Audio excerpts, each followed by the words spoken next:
A little bit of movement in the top six as a result of the Michigan-Ohio State game. Wolverines up to 2, Buckeyes down to 6, Oregon sitting at 5. We're pleased to be joined by the chair of the College Football Playoff Selection Committee, Boo Corrigan. So, Boo, we have Georgia number 1, Michigan number 2. How many teams, if any, does the committee deem unequivocally better than the rest? Yeah, as we look at it, Rece, really good weekend, right? What rivalry weekend?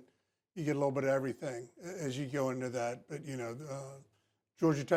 Georgia's win over Georgia Tech, seeding a lot of their top offensive players. Michigan with the big win over Ohio State. Washington pulls one out in the Apple Cup. Florida State goes down to the Swamp. What a great season it's been so far. Looking at the one-loss teams, the highest-ranked one-loss team continues to be Oregon. Now Ohio State is slid in there ahead of Texas. But Texas has a strength of schedule that's about 40-plus spots better than Oregon's. They have more wins against ranked teams by your rankings than do the Ducks. Why is Oregon ahead of Texas? Yeah, Oregon has continued to dominate.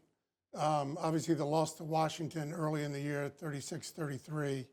But coming out of last week, in the way they played an Oregon State team that we really respect as a group, held them to 7 points as opposed to 34, which they have averaged on the year.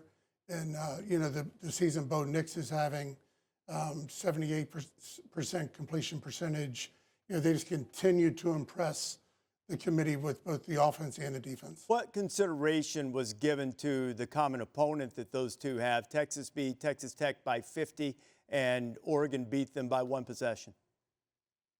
Yeah, we look at everything, as we've talked about each week that we've been here. We're not relying on one single data point, one single game. We're looking at, we're through 13 weeks right now and making sure that as we do go through it, we are comparing everything that's going on over the course of the year. I want to ask one more, Boo, about Florida State. We talked a little bit about the absence of their quarterback. Jordan Travis suffered a season-ending injury. Tate Rodemaker in there now. How did the committee evaluate the Florida State team, particularly the way it played on offense against Florida Saturday night? Yeah, different team, right? Different team without Jordan Travis. Tate Rodemaker continues to, in the game and a half that he's been playing, has done well, has kind of managed the game. Trey Benson getting 3 touchdowns during the course of that game, as we talked about last week. It's more than just one player, but obviously they're a different team without Travis. Boo, look forward to talking to you this weekend, both on College Game Day Saturday and also a Sunday once you guys come out with your final rankings. Always a pleasure. Yes, sir.